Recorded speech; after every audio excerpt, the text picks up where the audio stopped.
Buddhism and Western psychotherapy. And there were a lot of students interested in Horner. And not from 1952 to about 1988 or 89, almost 35 years, I tried to find those tapes, and I could not. But in the late 80s, I thought Horner's daughter might have had them. I thought Professor Akihisa Kondo, a Japanese psychiatrist who was working closely, he didn't have them. Nobody seemed to have them. The two biographers, Jack Rubens and Susan Quinn, who had written biographies of Karen Horney, I told them about the tapes. They tried to find them. But they turned up, they were in the possession of an Armenian dancer. Well, she was part of the group. It's a long story. But they were published. Oh, I guess I have the reference here. Under the title, Final Lectures. Now, of course, they're incomplete. But in those lectures, I remembered she made some specific references to Zen. That's why I was interested in those tapes.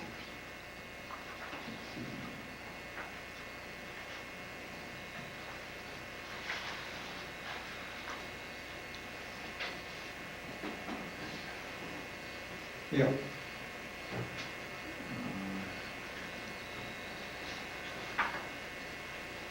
Final Lectures, edited by Douglas H. Ingram, I-N-G-R-A-M, published by W.W. Norton and Company, 1987. In the next to the very last lecture she gave in that course before she got sick, she said this.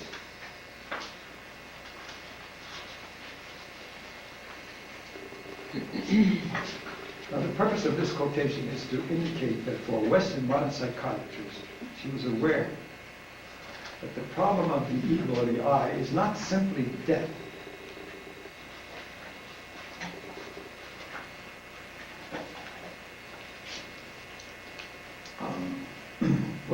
Let me read this paragraph. I'm turning to dealing with Horney. Clearly, she's seeing, this is my own speaking.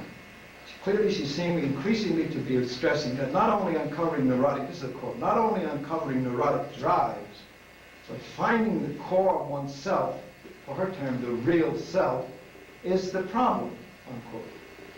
And then I indicate, indeed, in the next to the very last of what unfortunately were to be the uncompleted final lectures of her course on psychoanalytic therapy, that she was giving to her class, quote, this is by the editor, full not only with candidates in training, but with experienced, certified psychoanalysts, unquote, she began. This is a quote from Horner. We talked the last 2 evenings about understanding the patient. Now, understanding the patient would not be so difficult if we could count on an equally great willingness by the patient to understand himself, to appreciate himself, to accept himself, and to go through all the steps that are necessary to accomplish self-understanding. Our understanding the patient would not be so difficult if the patient were to have this attitude. Come hell or high water. Well, I thought that. Quote, I want to know who I am. The problem of the I is not simply the problem that has to die. It wants to know who it is. I heard a comment recently, since Cary Grant died, there's a book been out about Cary Grant. I heard on the radio somebody saying that Cary Grant told somebody the reason he took LSD. He said, if I don't find out who I am, I'm just a bundle of molecules. Well, I don't know whether it's true or not, but it's interesting. In other words, he was looking to find, I don't know why he took LSD. I know he took LSD. To a degree, it's clear that everybody knew that. But why he took LSD, I don't know. But as a matter of fact, now that I think of LSD itself, what was the argument in the early days of people taking LSD? They expanded their consciousness. They found out who they were and all this stuff. Oh, although Timothy Leary, he actually met someone. I arranged for a meeting in Japan. That's it. Now, come back. I want to know who I am, how I am, what I am doing, and how I can change whatever is not desired, unquote. So the problem of the ego is not simply the problem of death. It's not even the problem only of good and evil. I'm a man of unclean lips. It's also a problem. Who am I? Incidentally, since I got this piece before me, Paul and I one of her Labor Association connected with our institute, sponsored a town hall meeting in 1951. The panelists, Karen Horney, two other members of her group, Paul Weiss and Harold Kellerman, and Paul Tilley. She invited Suzuki to be a special guest. Suzuki went and was sitting in the front row, practically under the podium. I got there late that day for whatever reason. I was up in the balcony. At the end of the, at the end of the discussion, Horney announced publicly to the audience that Suzuki was in the audience. Now, the topic of the theme of the discussion was human nature can change. Now, it's interesting. Here's psychoanalysts and theologians dealing with the theme, human nature can change. Well, why does human nature have to change? Well, obviously, there's something wrong with it in the beginning. So Horney arranged for a portable microphone to be carried down to Suzuki. And while it was being carried down, she said, as she asked, Dr. Suzuki, what do you say? Can human nature change? I still remember. Suzuki had his overcoat pulled over his lap. He half got up in his seat. They brought down the microphone. He took the microphone. He leaned into it and said, the question is not, can human nature change? Human nature must change. Thank you very much. Well, the reaction of the audience would be. But the problem is that human nature must change. But apparently Western psychiatrists, Western theologians, they also understand. Now why? Well, to come back to Zen. After Horney's statement about if the patient only asks, come hell or high water, I want to know who I am. I said Zen would quickly concur with the general thrust of this, but would add, as Suzuki in fact did, a further thrust, linking it overtly to what Zen would contend is the root source of the human person's quote-unquote basic anxiety. One of Horney's basic concepts and basic insights was basic anxiety, but she has her explication. Nevertheless, in September of 1952, before she got ill, coming back from coming back on the plane, she suddenly turned to me and said, don't you think that what I mean by basic anxiety is what Gautama meant by dukkha? And I indicated in his paper, as I said, I always prefer to give that interpretation, but there are some differences.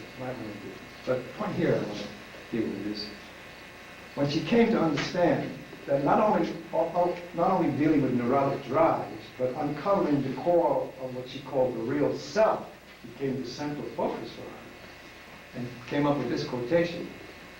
I said that Suzuki gave it a further thrust, linking it to what Zen would contend is the basic problem of the human person, which we're going to deal with. And himself lecturing before a group of psychoanalysts at a workshop on Zen Buddhism and psychoanalysis organized by Eric Fromm in Mexico in 1957, Suzuki said the following. All forms of anxiety come from the fact that there is somewhere in our consciousness the feeling of incomplete knowledge of the situation. And this lack of knowledge leads to the sense of insecurity and then to anxiety with all its degrees of intensity. The I,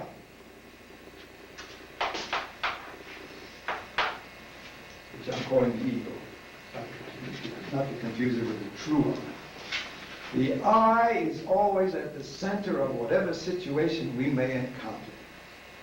When, therefore, the I is not thoroughly known, such questions and thoughts as follows never cease to torment us.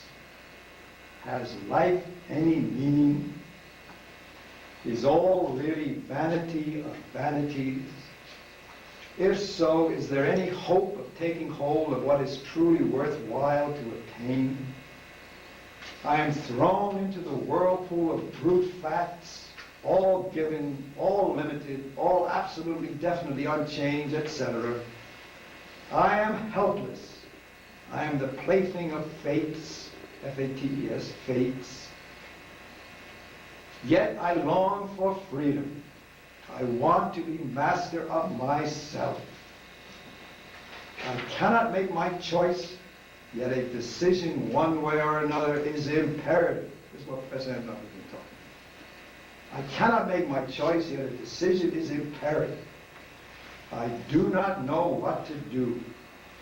But what am I who really stands at the back of all these puzzling and harassing questions? Where then is the secure ground I can stand on without any sense of anxiety? Or what is I? For I know I may be the secure ground itself. Could this be the fact which I have not been able to discover so far? The I must be discovered, and I shall be all right. Now, what's going on? The I must be discovered. This is the first basic paradox or contradiction that I will try to include. Precisely in becoming an I, the I doesn't know who it is or what it is. And so it has to seek to find and fulfill itself. Now you talk about nonsense. This is real nonsense, isn't it? When I become aware that I'm an I become a person, as I will try to indicate, and when I do, I realize I don't know who I am.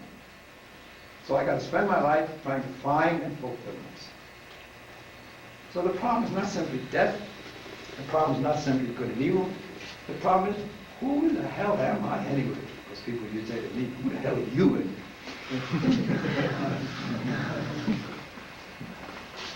Now, this is trying to establish again the fact that the I, or the human person, or I prefer to call it shorthand, the ego is problematic. But as many of you are asking, why is it problematic? Well, I must apologize, because in order to deal with that, I've dealt with that not so much in the human situation piece, but in the piece that I did not have Xerox, because it wasn't available, I don't think, I put it in Weston's philosophy book.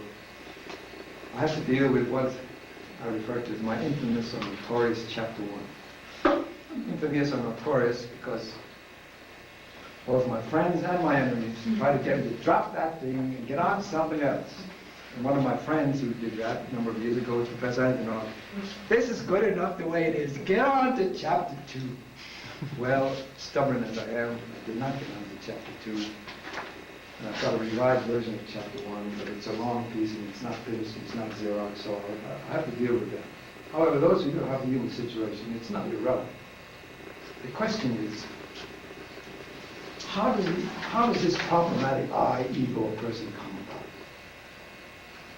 Now, in my courses, and I would say so here also, I indicated this in terms of what Zen's understanding can possibly contribute to any human person trying to understand what a human person is. So I tried to say, and I hope I'm not deluding myself, we start off with no presuppositions, no prior commitments, and we try to understand, as person to person, what is a human person and how does a human person, what does it mean to be a human person?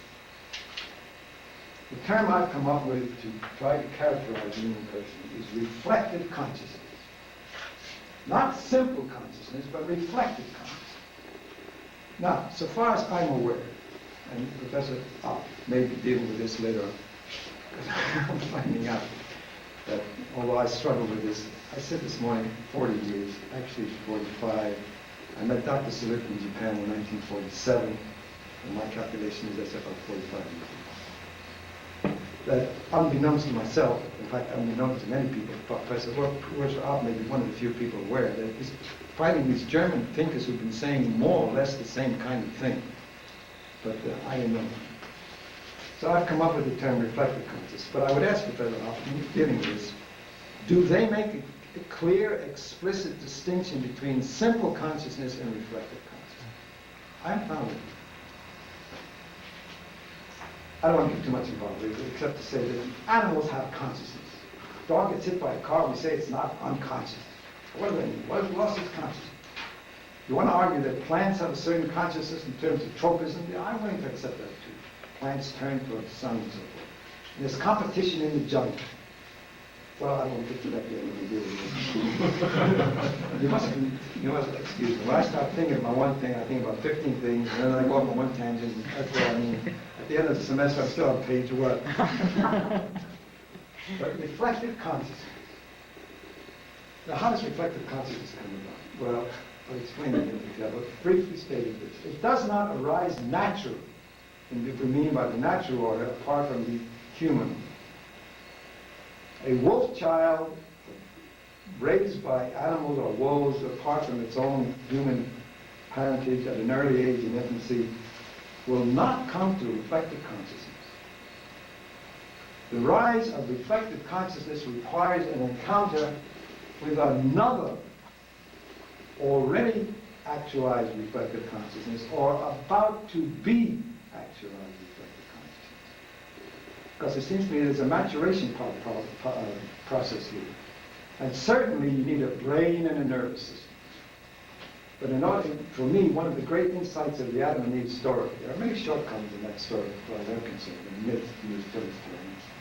But one of the great insights is they came to their awareness together. Now the symbolic point there, which is puzzling for me, but I can understand it, eating of the fruit of the tree of reflective consciousness. Now this is highly debatable, and if there are any Western theologians here, I want to debate this, I'm willing to do that, but let's do it at lunch, because that's really good. My argument is Adam and Eve in paradise before they ate are not human persons. But they may be angels, they're not human persons. They do not become human persons until after they eat. And just as an aside to show why this is controversial, before they eat, they cannot understand God's commandment. God commands them not to eat of the fruit of the tree of knowledge and so forth. The implication is that would be evil. But they don't know yet the difference between good and evil, according to their story.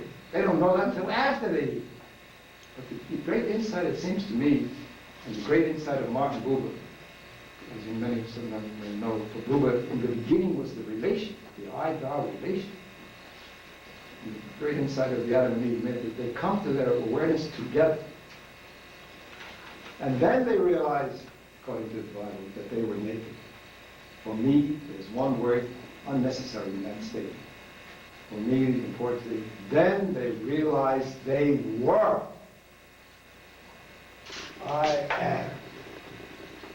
And when the I realizes that it is, he realizes that it is not the other, as the Rosh has been saying. Separation between self and other. For the ego I, it is itself because it is not the other.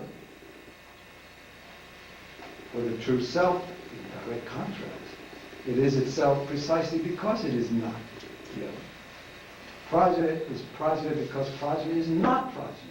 Progeny is not progeny. That's what makes progeny progeny. The point is, the I is problematic from the beginning because, as even William James knew, it splits itself and the whole cosmos into two, albeit, as he said, each at a different place.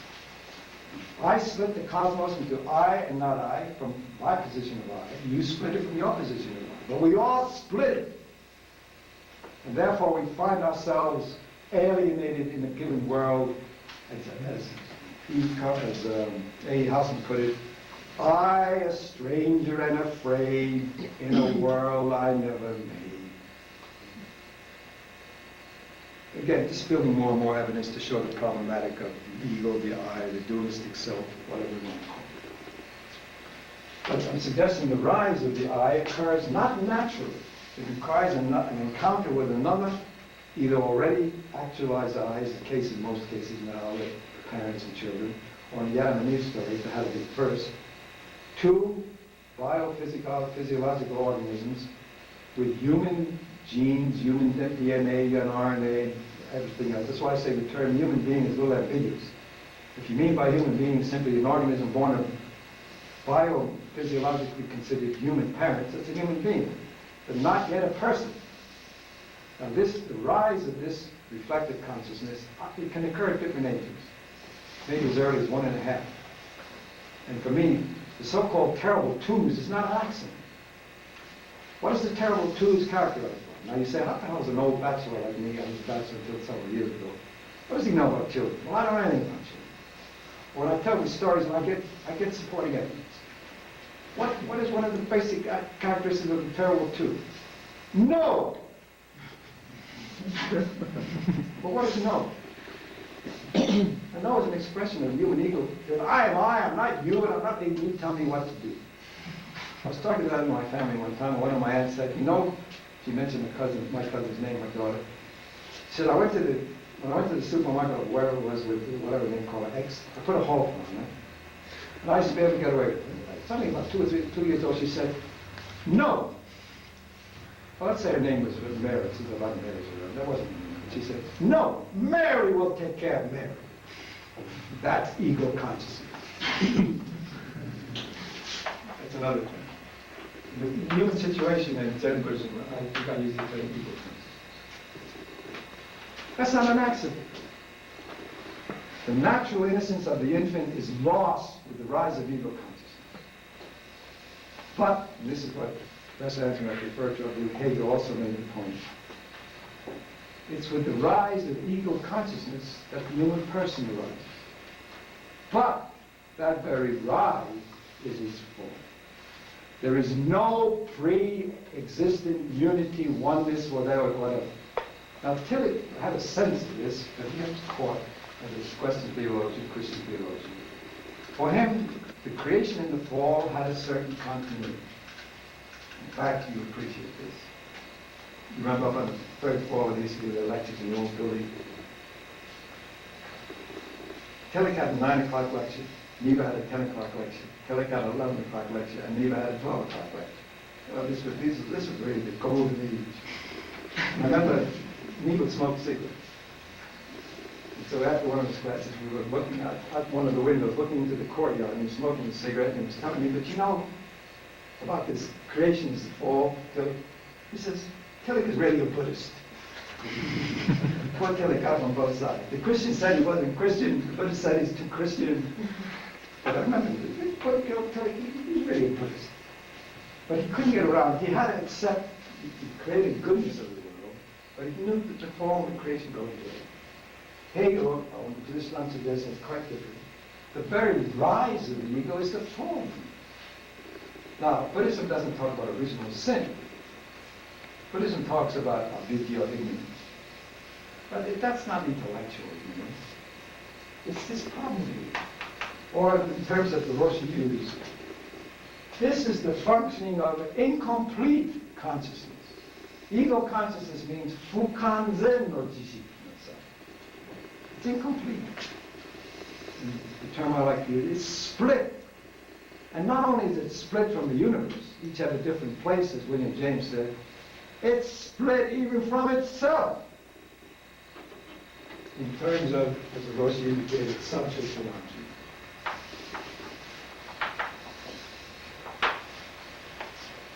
It knows itself to be a subject and will often die for the right and the freedom to be a subject.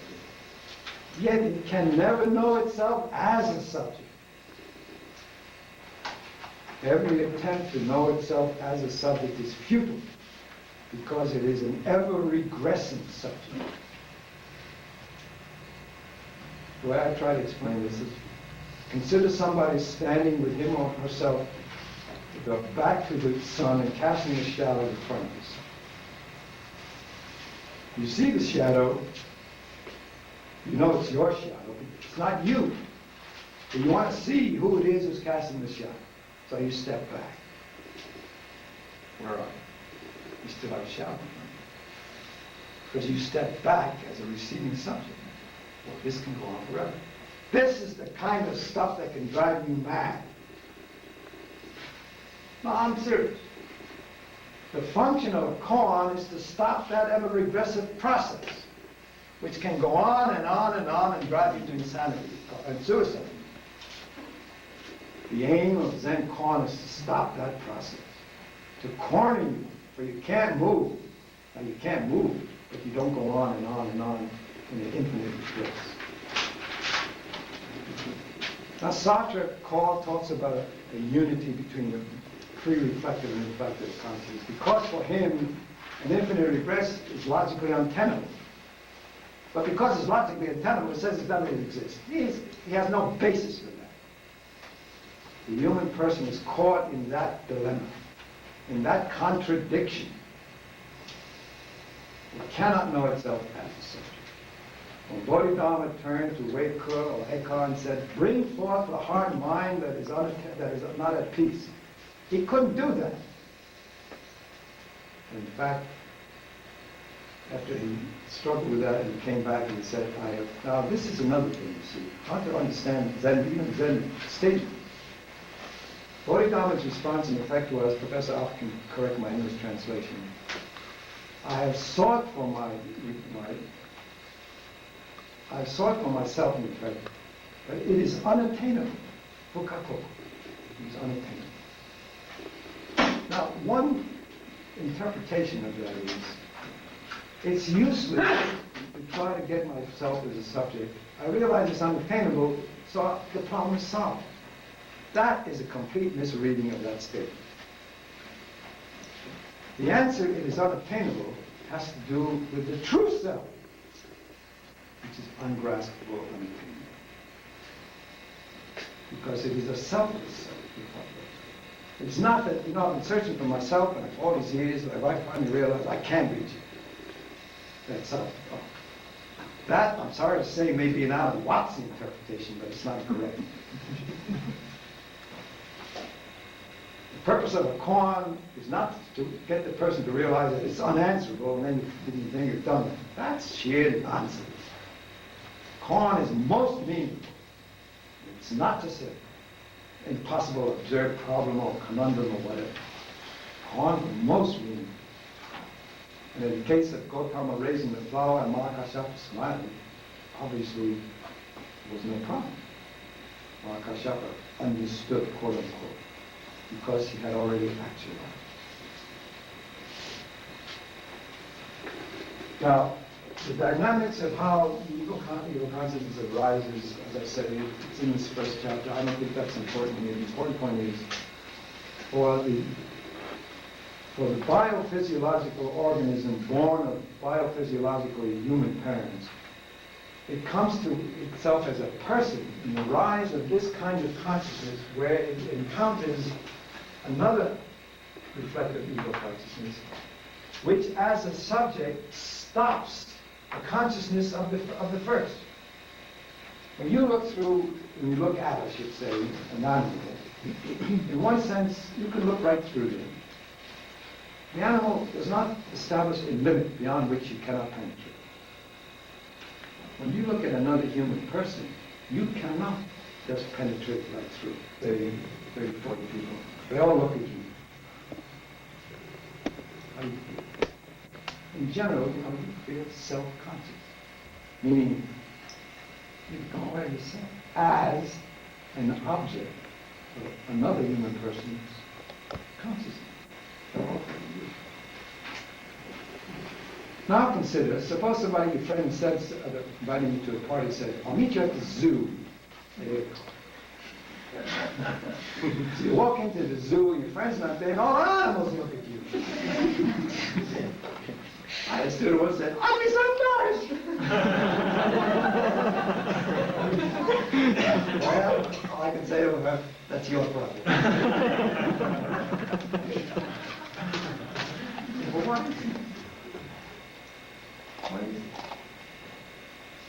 Why do women, rightfully so, object to being treated as objects? Why does anybody object to being treated as an object? What is the whole problem of dehumanization? It's Tilly began to rise again some years ago. That's going on now more and more, becoming a number and so forth and so on. As subjects, we refuse to be treated as objects because we are persons. Max Lerner, Clo's still alive. You know, Max Lerner had two cancers and one heart attack in his 80s. He was given 6 months to live. Now, Max Lerner was very brilliant people. But in the latter part of his life, he apparently got cancer and he had a heart attack and another cancer. He was told he had 6 months to live, and he decided He's going to forget about darkness and go into himself, into his spiritual roots and sources and overcome this. The last I heard, he's still alive. You could hear him on the Larry King program.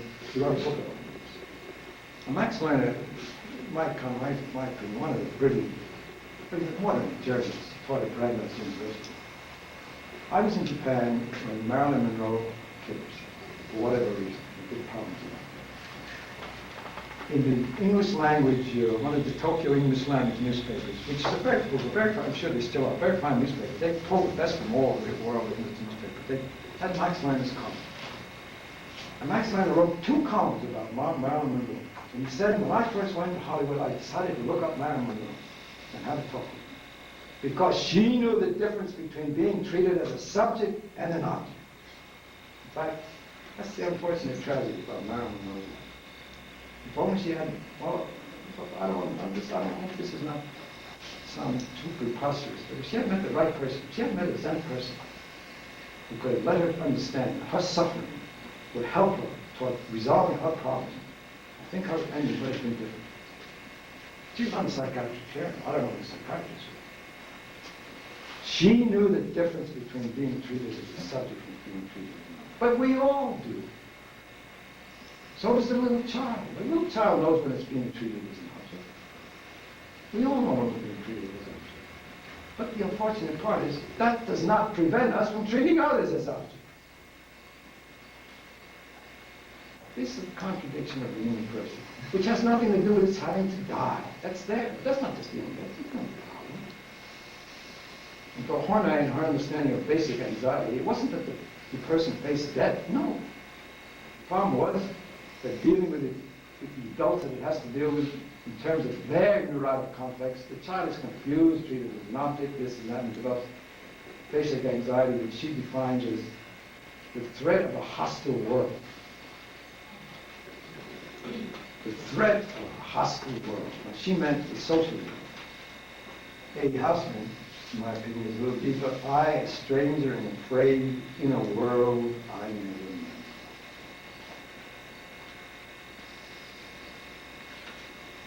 So one way of talking about the problem of the ego is that it's split within itself as well as split from without. Not only between itself and the rest of the universe, but it's between itself and other persons. And in fact, for the ego, in its own terms, I would suggest, is what I tried to suggest this morning, what it is searching for is love. Whatever it understands, it's searching for love. Which, of course, means overcoming this split, bifurcation, fragmentation. That's why I'm interested very much in Roshi Shinai, true love. Now, I said the ego in its own terms, love. That's not yet true love. But I would submit that one of the yearnings for every human person is love. You know, the famous song by that, I forget his name, but Nature Boy, to love and be loved in return. Now, that's the ego still speaking, because to be loved in return is still necessary. But still, it's love. Now, I submit another contradiction. And I don't think things have changed in 10, 20 years. While the human person perhaps seeks more than anything else love, one of the things the human person most fears is love. Why? Well, maybe. Because for love to be loved, even on an ego plane, the ego has in some sense to break its shell and let the other one in. But by that very process, you become vulnerable. That's one aspect. Another aspect, which in my day, I heard voiced more by women than men, but today could be reversed. Women would feel, very often would run away from love because they sense that if they love, they would lose themselves. But the paradox is, as I tried to suggest this morning, losing yourself in love is really finding yourself. Losing yourself in love is really finding yourself. Not just becoming one, that's why I don't like the term one so much, because in one is between two egos, even in love, is still a power struggle. So what passes off in a beautiful evening, everybody's in love, the next morning they're at each other's throats. It's unfortunate, it's sad. The power struggle goes on, because this, remember I'm saying this is ego. That's why I prefer the not-two-ness of the two, which is unrestricted. Not that, even if a oneness is attained between someone and some other, it becomes a one, that becomes a family. That family becomes a kind of an alter ego, stands against another family. And you can expand that. Community, ethnic group, nation. That's one of the problems of not simply modern times. It occurs in all periods of history. There's some large communal group fighting some other large communal group. And the interesting thing, which you can find in the newspaper, I'm sure today, June 2nd, I don't know what today is, 3rd, 2nd, 1993. When you have two communal groups, opposite and in contrast to each other, which means in some sense war or opposite, some kind of persecution, war, opposition. Let's say one group eliminates its opponent. Then what happens? This group splits in two. What's going on in Afghanistan today? What's going on in Yugoslavia today? Anytime a group overcomes its group enemy, the group splits, becomes its own enemy. This is the nature of the ego. And I submit this is a problem. It's a problem. So these are different ways of trying to show the problematic of the ego. And to use the term that has been used, the problem is duality. The one split off and in opposition to the other. And not only in terms or within the matrix of being. It's also the split between being and non-being.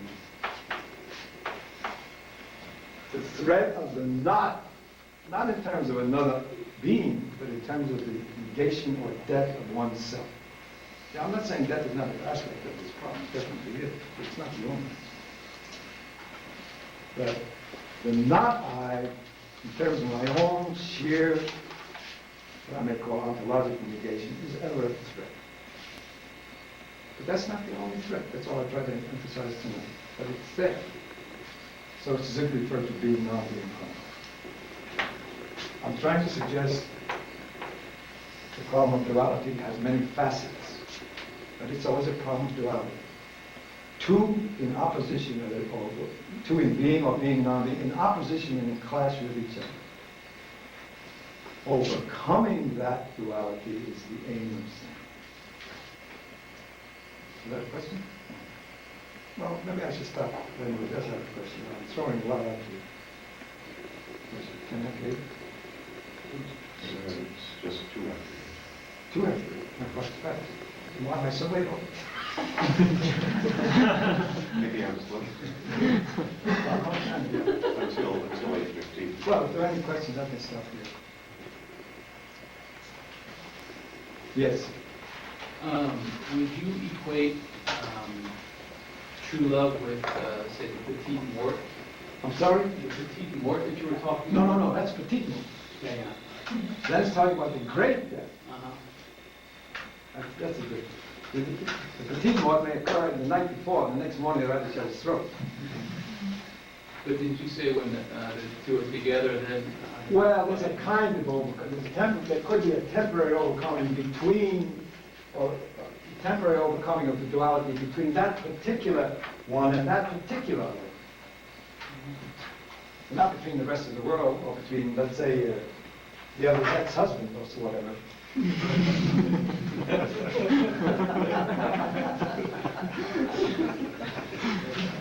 It's a temporary limited overcoming. And that's what I said before. Let's assume there is an accusation of an ecstasis that evening. It can be. In which each loses itself in the other. You know, Frank Sinatra was one of his greatest early hits. Let's get lost in each other's arms. Let's get lost. But that illusion is not just an illusion, it's a finding. But the trouble is, it doesn't last. And besides, it's that particular. I may say a word in anticipation of what it will do. Somebody mentioned art. See, an artist, a genuine artist, or any genuine creativity, involves an overcoming of some kind of duality. But it's limited to that particular, let's say, object at that particular time. I'm going to tell you, let me tell you the story about Laurence Olivier. Now, this story's holding up. I heard this story, then I heard it repeated on the radio a couple of times. My suspicion is, I don't remember, I think it was Oedipus Rex. He played Oedipus Rex in New York in the 50s. They're very powerful performance. I was told people literally, they couldn't find their way out of the theater, and some of them couldn't find their cars in the parking lot. Because I knew somebody who saw one performance. But apparently one performance, well, the musical, dramatic, was out of this world. Really. It was from the actors employed, the other actors employed. But Olivier was mad as hell. And he stormed from the stage back into his dressing room. And I heard the story on the radio told by, I think, it's told by the fellow who went back after one of the other leading actors. He knocked on the door, and who is it? Our Carter. Larry, what do you angry? What do you matter? You gave one of the greatest performances of your life. And Olivier said, I know it. So what the hell are you mad about? So I don't know how I did it. Well, as I used to say to my students, if I were there, I would suggest that, no, Lord Olivier, in one sense you didn't do it. You did it without doing it. And because he couldn't capture it into his armamentarium of actorial devices, he was mad as hell. Because as you know, acting is a great performance. They're anxious like hell until the next night. Are they going to live up to it? But he didn't know how to do it. But I'm suggesting, in one sense, he did not do it. He overcame the duality between himself and that role. But it slipped away. Now, you got to be careful. I don't know this much about acting, but the method school tries to get you to become in your life the part you're playing. Tell a famous story. I don't know if it's true, because I don't believe he was a method actor. One of the great actors, Paul Meany. Now, I don't know. I never saw the movie, but apparently he was supposed to be playing Beethoven. And so one day, his neighbor, where he was living, said, "Hello, Paul." Got no answer. So the woman went back in the house and spoke to Paul and his wife. Said, "I don't understand. What did I do? He's angry with me?" She said, "No, it's not." "Well, I said good morning to him this morning. He didn't answer me." The wife said, "He's playing Beethoven. He's deaf." Well, as I say, I don't really believe that. Paul Newman was a great actor long before the method. But it seems to me great acting is epitomized by a story about John Barron, who was a great Shakespearean actor. He was giving the Hamlet soliloquy, he gave it, and kind of had the audience in the palm of his hand. He walks off the side of the stage, and the stage whistle, he says, "Thank God that damn thing is over." But I remember even a very famous British actress, Dame, I forget her name, was explaining it once. She said, against the method actors. Method actors, they get lost. They lose track of the audience. She says, when I'm on stage, I'm aware of everything going on in the audience. And if I have to give a line in a low voice, and somebody's coughing in the audience, and I realize they're going to be coughing when I give this line, I slow up, give them a chance to finish their coughing, then I give them a line. That's great. And that showed the difference. Now, since I'm telling stories, and since it's late, I'm telling you this. This Armenian dancer was an actress.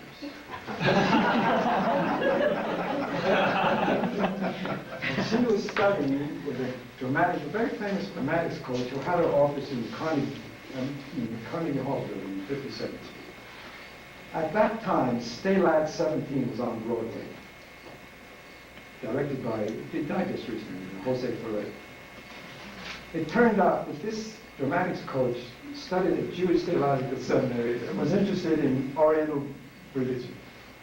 She found out from her student, this Armenian dancer, that I was interested. So I was invited down to her studio. And I went down there, and we were talking. And about 11 o'clock, half of the cast of Stay Like 17 came up to her studio. They were being coached by her. So she gave them something to do, what she called in the round. Is, you know, the old Greek theater in the round where there's no stage, but the audience is all over. And she gave them a thing. And we were talking, because she had her eye on me. And all of a sudden, she slammed her hand on the table and she said, "Stop acting and act!" Stop acting and act. What does that mean? What does it mean? Don't let your technique show. If you're an actor, you're aware that an actor is acting. Is that good acting? Of course not. They have to act. What I'm suggesting to act is not to become Beethoven and don't hear your neighbor say good morning in the morning. Great acting is hold the audience in the palm of your hand as Hamlet and be able to say, "Thank God that dead." Well, thank God this dead. What's your question? Well, as you know, Elizabeth Taylor has written about Max Lerner. Oh, really? Yeah. Elizabeth Taylor. Yeah, oh, lots. And do you know whether he has written about her? No. No, I've been out of it for a long time. I lost track because when I came back in Japan, the New York Times doesn't carry Max Lerner. The New York Post did for a while, but then, I don't know, is he still around for the New York Post? Occasionally. No, because I lost track. The last I heard, I say when he wrote a new book, this book about his overcoming his illness. I heard him on the Larry King show. What has either said or the other? What's the latest? Well, in her autobiography, she says that she was very attracted to him.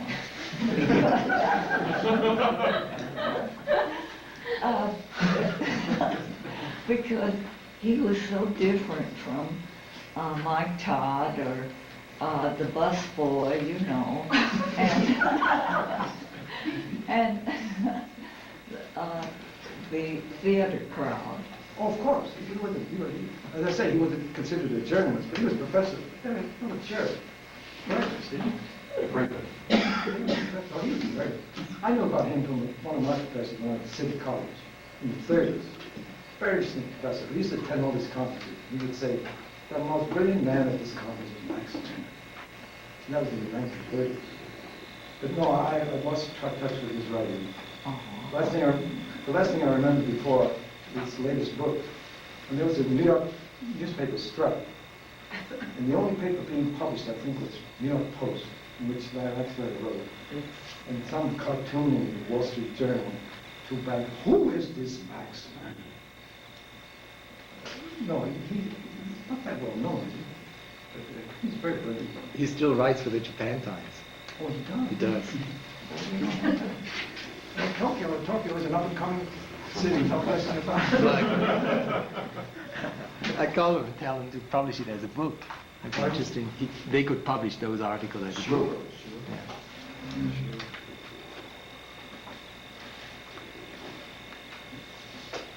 Any other questions? Maybe you got some good story. Oh, yes. This isn't a matter of a question, it's just if there are no more questions. What? If there are no more questions Oh, for if there are. the moment, so maybe I'll wait.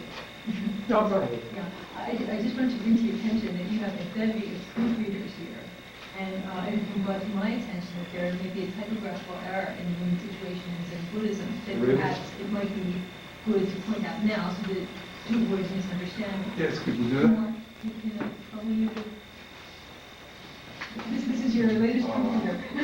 Oh. From sharp as It I. was just, I puzzled over this, and then I figured out how to do cooker. So 189, after the cats, making cats, Oh, the Nathan Cats are? yeah. Up from the bottom. 1, 2, 3, 4, 5, 6, 7